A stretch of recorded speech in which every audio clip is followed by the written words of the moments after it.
Ayan. So, welcome to Mr. Informative. Ngayon ang pag-uusapan natin ay about sa land bank iAccess. Kasi meron tayong mga kababayan na nahihirapan at nagkakaproblema sa pag-enroll ng kanilang land bank account sa iAccess portal ng land bank. So particularly merong error na lumalabas. Ang account number is currently enrolled as own deposit account. So ngayon, dalawa yung way na magkakaroon tayo ng iAccess account during online application at after opening an account doon sa land bank branch.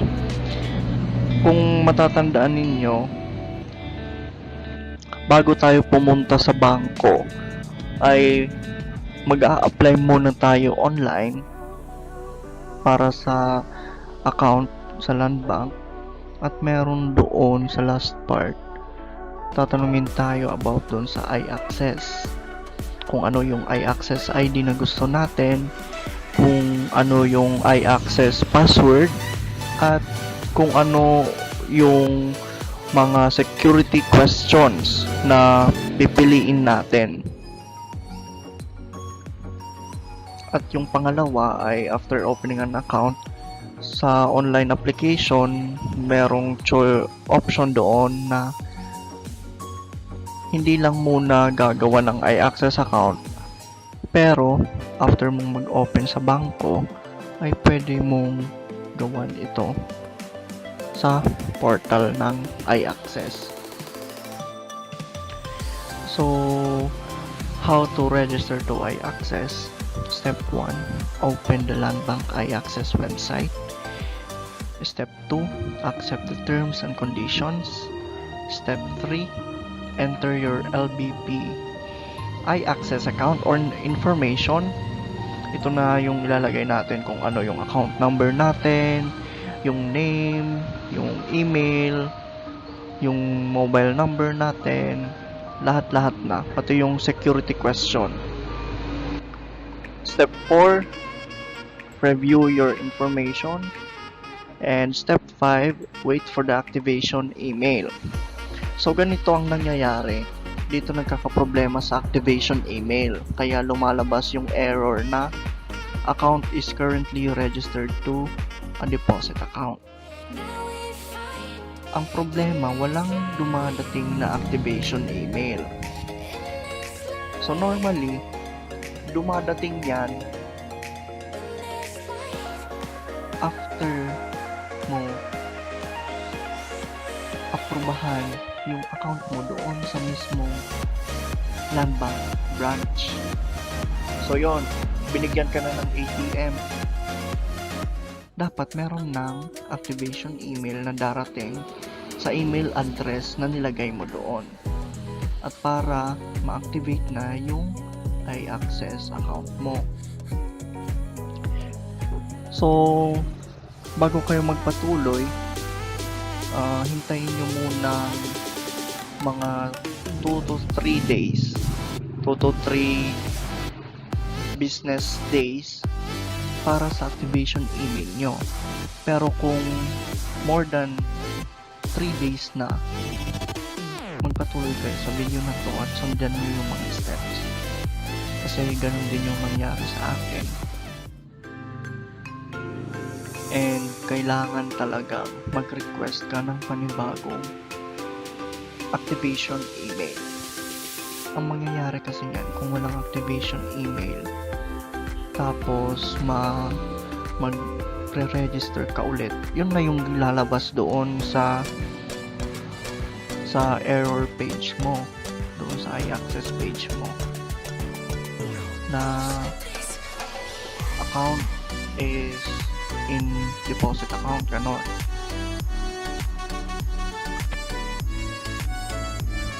Nakalimutan ko yung step 6, activate your land bank iAccess account. So, hintayin mo yung activation email mo. Merong link doon sa email na darating sa'yo. At yun yung pipindutin mo para ma-activate yung iAccess account mo. Pero, kung wala pang dumarating na activation email sa'yo, ganito yung gagawin mo. Ayan. So, ito yung example, ito yung screen na makikita mo doon sa iAccess enrollment page ng Land Bank. At kung pindutin mo yung submit na paulit-ulit ka nang mag-register, yun na yung lalabas. Account number is registered as a deposit account at hindi ka makaka-register ulit at walang dumarating na activation email mula sa Land Bank. Yun ang kailangan mo para ma-activate yung iAccess account mo. So, yan. Yung error na lumalabas. Sasabihin niya, account number is currently enrolled as own deposit account.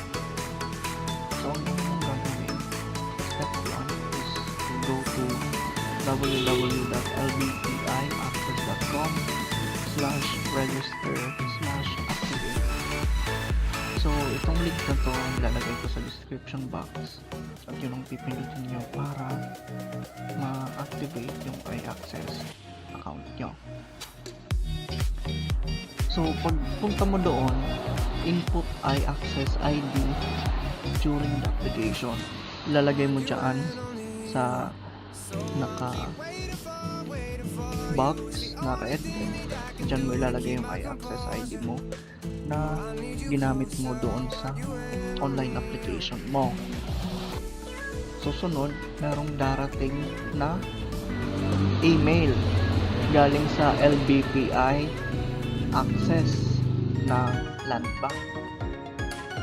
So, itong email na to is yung email sa akin nung nakaraan kasi nagkakaproblema rin ako After 1 month ng paghihintay, nag-email ako sa kanila na ganito yung problema ko.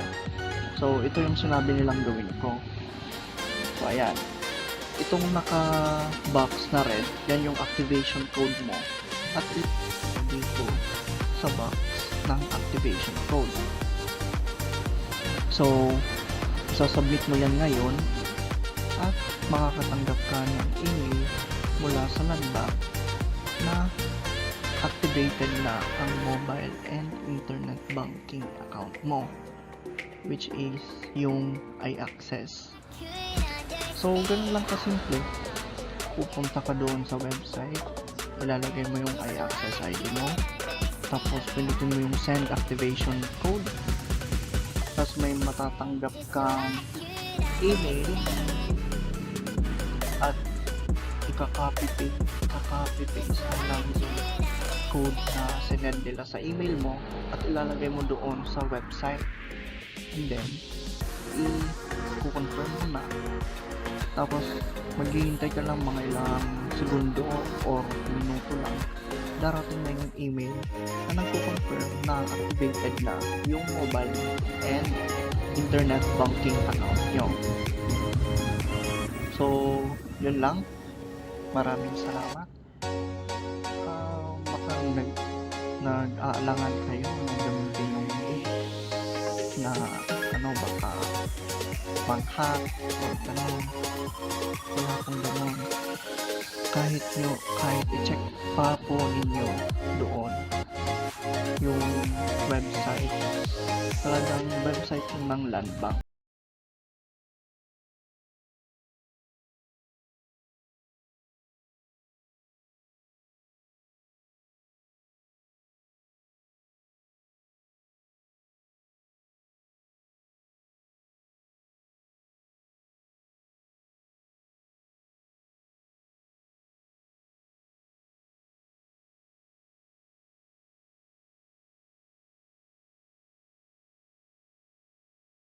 Nyo.